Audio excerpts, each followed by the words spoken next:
Assalamualaikum warahmatullahi wabarakatuh. Kami dari kelompok 1 pengantar farmasi, saya Salman Alpariji. Saya Riyandi Palawah. Saya Fauzan Rahmi. Saya Nela Sutiarsi. Saya Hikmah Nur Maulina. Saya Hanam Safadila. Saya Risa Saida Nur Kiarani. Saya Yoga. Saya Alwan Faizda dan Munawar. Selamat menyaksikan.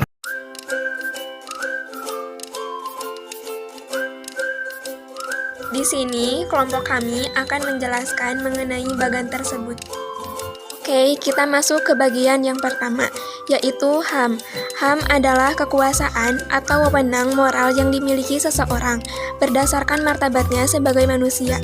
Kekuasaan atau wewenang tersebut bersifat moral karena kekuasaan atau wewenang atas nilai-nilai tersebut menunjukkan kebaikan atau martabat manusia sebagai manusia. Manusia diatur oleh undang-undang. Undang-Undang Dasar tahun 1945 adalah suatu hukum dasar tertulis atau konstitusi negara yang menjadi dasar dan sumber dari peraturan-peraturan lain, perundang-undangan lain yang berlaku di wilayah Negara Kesatuan Republik Indonesia. Begitupun dengan peraturan perundang-undangan tentang kesehatan. Undang-Undang Nomor 36 Tahun 2009 tentang kesehatan mengatur setiap orang berkewajiban ikut mewujudkan, mempertahankan, dan meningkatkan derajat kesehatan masyarakat yang setinggi-tingginya. Salah satu yang berperan penting dalam kesehatan yaitu tenaga kesehatan.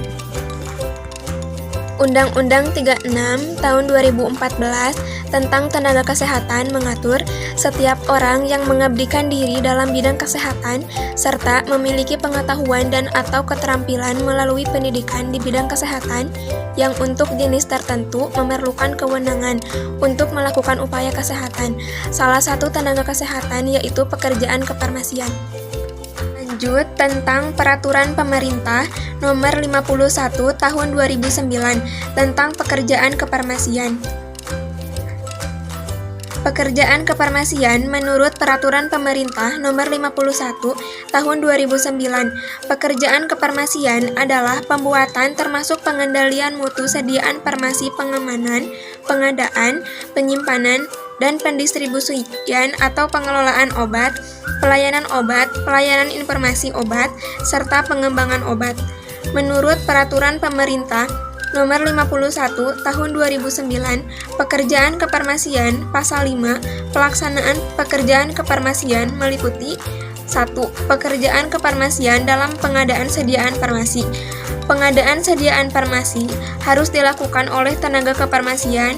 Pengadaan sediaan farmasi harus menjamin keamanan mutu, manfaat dan khasiat sediaan farmasi.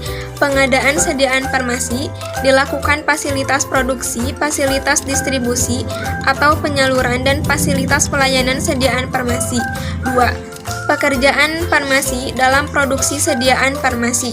Pekerjaan kefarmasian dalam produksi sediaan farmasi harus memiliki apoteker penanggung jawab. Fasilitas produksi sediaan farmasi dapat berupa industri farmasi obat, industri bahan baku obat, industri obat tradisional, dan pabrik kosmetika. Pekerjaan kefarmasian dalam produk sediaan farmasi harus memenuhi ketentuan cara pembuatan yang baik yang ditetapkan oleh Menteri. Oke, langsung ke PMK nomor 889 tahun 2011 tentang registrasi tenaga kefarmasian.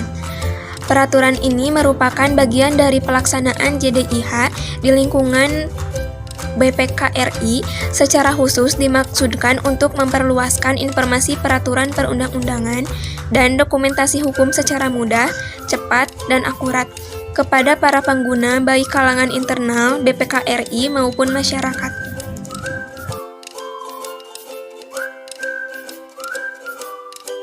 Lanjut ke Peraturan Pemerintah Nomor 20 Tahun 1962 tentang Sumpah Apoteker.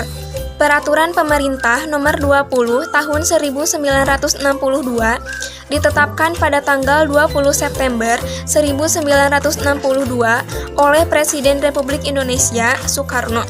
Di dalam Peraturan Pemerintah Nomor 20 Tahun 1962, ini terdapat 2 pasal, yaitu Pasal 1 Ayat 1 yang berbunyi, sebelum seorang apoteker melakukan jabatannya, maka ia harus mengucapkan sumpah menurut cara agama yang dipeluknya, atau mengucapkan janji. Ucapan sumpah dimulai dengan kata-kata demi Allah bagi mereka yang beragama Islam, dan sumpah untuk agama lain. Pemakaian kata-kata demi Allah disesuaikan dengan kebiasaan agama masing-masing. Pasal 1 ayat 2, sumpah atau janji itu berbunyi sebagai berikut. Saya akan membaktikan hidup saya guna kepentingan perikemanusiaan, terutama dalam bidang kesehatan. Saya akan merahasiakan segala sesuatu yang saya ketahui karena pekerjaan saya dan keilmuan saya sebagai apoteker. Sekalipun diancam, saya tidak akan menggunakan pengetahuan kefarmasian saya untuk sesuatu yang bertentangan dengan hukum perikemanusiaan. Saya akan menjalankan tugas saya dengan sebaik-baiknya sesuai dengan martabat dan tradisi luhur jabatan kefarmasian. Dalam menunaikan kewajiban saya akan berikhtiar dengan sungguh-sungguh supaya tidak terpengaruh oleh pertimbangan keagamaan, kebangsaan, kesukuan, politik, kepartaian, atau kedudukan sosial. Saya ikrarkan sumpah atau janji ini dengan sungguh-sungguh dan penuh keinsyafan.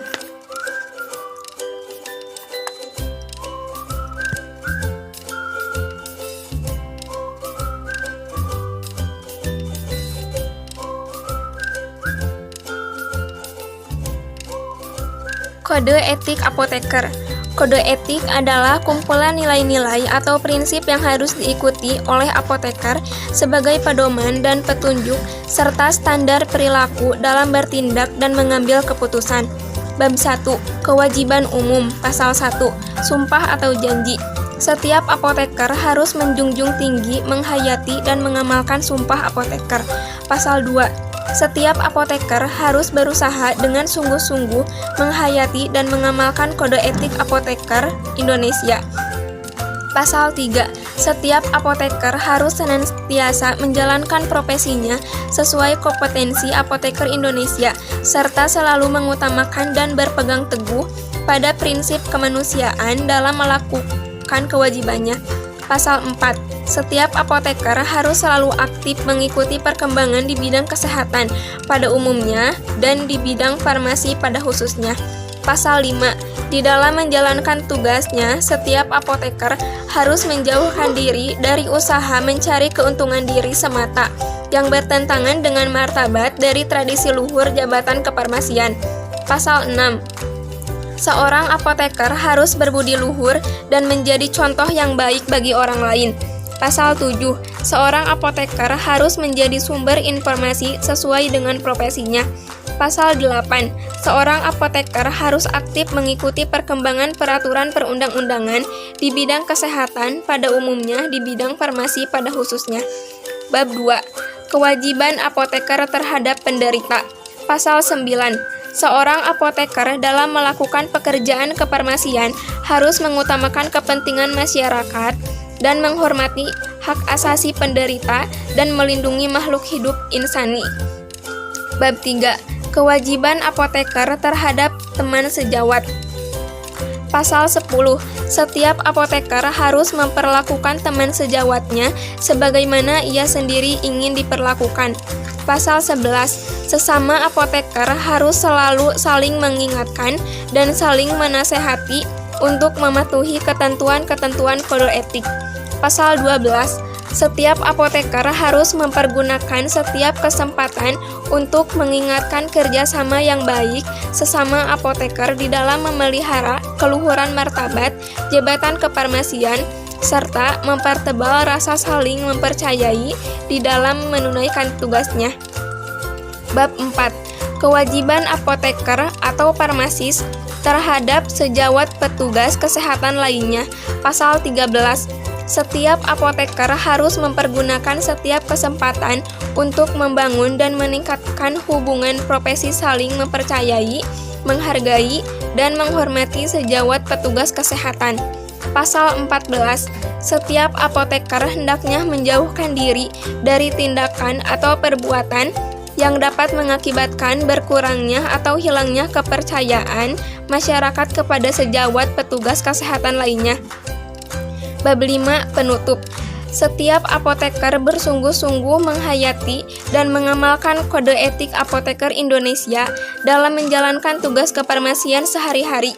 Jika seorang apoteker baik dengan sengaja maupun tidak sengaja melanggar atau tidak mematuhi kode etik apoteker Indonesia, maka apoteker tersebut wajib mengakui dan menerima sanksi dari pemerintah, ikatan atau organisasi profesi farmasi yang menanganinya, yaitu ISFI, dan mempertanggungjawabkannya kepada Tuhan Yang Maha Esa.